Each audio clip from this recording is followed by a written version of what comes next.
సమాచారం కోసం 95 న్యూస్ ఇప్పుడు యాప్ లో మీ ముందుకు వచ్చింది. వెంటనే డౌన్లోడ్ చేసుకుని న్యూస్ అప్డేట్ తెలుసుకోండి. ప్రతి క్షణం ప్రజాక్షేమం కోసం.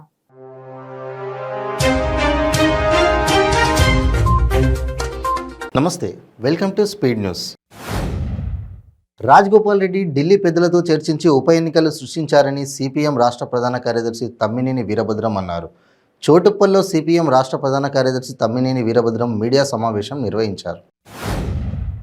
వైద్య రంగానికి రాష్ట్ర ప్రభుత్వం పెద్దపీట వేస్తోందని, దేశంలో ఎక్కడా లేని విధంగా ముఖ్యమంత్రి జగన్మోహన్ రెడ్డి కుటుంబ డాక్టరు విధానం తీసుకొచ్చారని మంత్రి గుమ్మనూరు జయరాం పేర్కొన్నారు.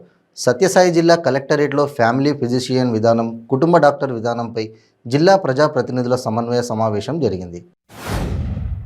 అంబేద్కర్ కోనసీమ జిల్లా అమలాపురం రావులపాలెం తుపాకీ కాల్పుల సంఘటనలో 6 నిందితులను అరెస్టు చేశారు పోలీసులు. వీరిలో ఒకరు మైనర్ కూడా ఉన్నారు. పరారీలో ఉన్న మరో 4 నిందితులు ఉన్నారు. అమలాపురంలో అరెస్టుల వివరాలను జిల్లా ఎస్పీ సుధీర్ కుమార్ రెడ్డి తెలిపారు.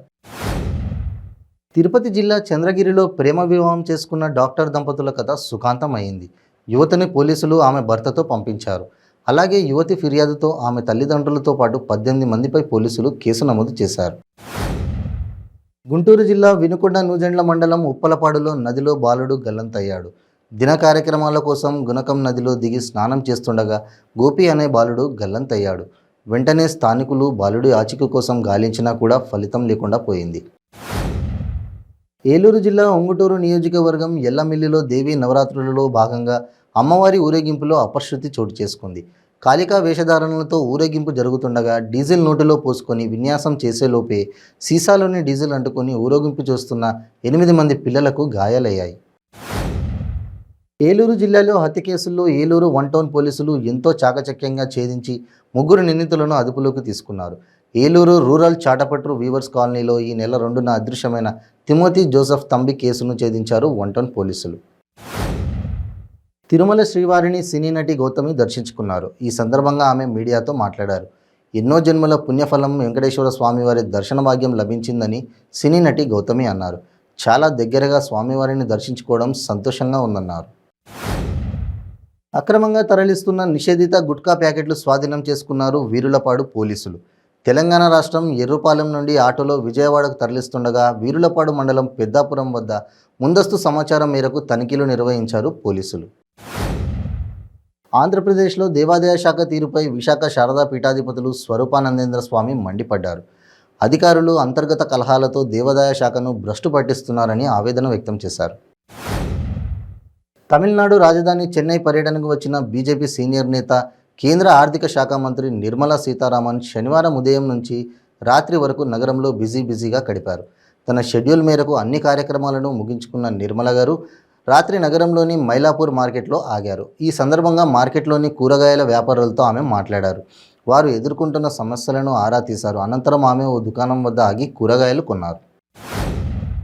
రాజ్యసభలో టీఆర్ఎస్ సభాపక్షం త్వరలోనే బీజేపీలో విలీనం కాబోతుందని టీపీసీసీ అధ్యక్షుడు రేవంత్ రెడ్డి అన్నారు. ప్రగతి భవన్లో ఉండి ప్రగతి సాధించిన హ్యాపీరావు నేతృత్వంలో అది జరగనుందన్నారు. ముందు ఈ సంగతి చూసుకుంటే బాగుంటుందంటూ మంత్రి కేటీఆర్కు సూచించారు. కేసీఆర్ 1,20,000 కోట్ల కాళేశ్వరం అవినీతిపై బీజేపీ దగ్గర ఆధారాలు ఉన్నాయని, కేంద్రంలో అధికారంలో ఉన్నా కూడా వాటిని బయటపెట్టడం లేదని వైఎస్ఆర్ తెలంగాణ పార్టీ అధ్యక్షురాలు వైఎస్ షర్మిల ఆరోపించారు. కనీసం ఎంక్వైరీ కూడా వేయలేదని, మీకు లావాదేవీలు లేకపోతే ఎందుకు చర్యలు తీసుకోవడం లేదని షర్మిల ప్రశ్నించారు. కృష్ణా జిల్లా విజయవాడ అంతర్జాతీయ విమానాశ్రయం చేరుకున్న కాంగ్రెస్ పార్టీ సీనియర్ నేత మల్లికార్జున ఖర్గే ఏఐసీసీ ఎలక్షన్ నేపథ్యంలో పర్యటన చేపట్టారు. ఖర్గేకు ఘనస్వాగతం పలికిన కేవీపీ రామచంద్రరావు, ఏపీసీసీ అధ్యక్షుడు శైలజానాథ్, నేతలు కొప్పుల రాజు, వర్కింగ్ ప్రెసిడెంట్ మస్తాన్ వలీ పాల్గొన్నారు. నర్సీపట్నం ఎమ్మెల్యే పెట్ల ఉమాశంకర్ గణేష్ గొలుగొండ మండలంలో బైక్ ర్యాలీలో బైక్ మీద నుంచి కింద పడి గాయాల పాలయ్యారు. బైక్ ర్యాలీలో వెనుక నుంచి వస్తున్న వాహనం ఎమ్మెల్యే బైక్ను ఢీకొనడంతో ప్రమాదం జరిగి ఎమ్మెల్యే ఎడమకాలకు ఫ్రాక్చర్ అయినట్లు వైద్యులు ధృవీకరించారు. హిందూపురంలో వైసీపీ మాజీ సమన్వయకర్త రామకృష్ణారెడ్డిని గుర్తు తెలియని వ్యక్తులు చోలూరులో తన ఇంటి ముందు కారులో దిగుతుండగా కళ్ళల్లో కారం పొడి చల్లి వేట కొడవళ్లతో నరికి దారుణంగా మట్టుబెట్టారు. తన కుమారుని హత్యకు కారణం ఎమ్మెల్సీ ఇక్బాల్, ఆయన సహాయకుడు గోపి, చాకలి రవి, నంజుండారెడ్డి, మురళి, కేపీ నాగుడు తదితరుల హస్తం ఉన్నట్లు మృతుడు రామకృష్ణారెడ్డి తల్లి ఆరోపించారు. వరుస సెలవు దినాలు కావడంతో యాదాద్రి శ్రీ లక్ష్మీ నరసింహస్వామి దేవాలయానికి భక్తులు పోటెత్తారు. రద్దీ కారణంగా ప్రత్యేక ఏర్పాట్లు చేశారు ఆలయ అధికారులు. వీవీఐపీ వీఐపీ దర్శనాలు రద్దు కావడంతో ఉదయం నుండి స్వామివారి ఆలయానికి భక్తులు పోటెత్తారు. కాకినాడ జిల్లా కూరాడకు చెందిన ఓ యువతిని కొంతకాలంగా అదే గ్రామానికి చెందిన గుబ్బల వెంకట సూర్యనారాయణ ప్రేమించాలంటూ వెంటపడుతున్నాడు. కాగా శనివారం కూరాడ కాండ్రేగుల గ్రామాల మధ్య దారికేసి ఆమెను వస్తుండగా పిక కోసేశాడు. ఆమె కొన ఊపిరితో పడి ఉండడం చూసి వాహనదారులు 188 అంబులెన్స్కు ఫోన్ చేశారు. అంబులెన్స్ వచ్చేసరికి యువతి చనిపోయింది. భారతదేశంలో ఏ రాష్ట్రంలో లేని విధంగా మన రాష్ట్రంలో ముఖ్యమంత్రి జగన్మోహన్ రెడ్డి అన్ని వర్గాల ప్రజలకు సంక్షేమ పథకాలు అమలు చేస్తున్నారని, అర్హులై ఉండి పథకాలు రాకపోతే తెలియజేయాలని గూడూరు నియోజకవర్గ ఎమ్మెల్యే వరప్రసాద్ కోరారు.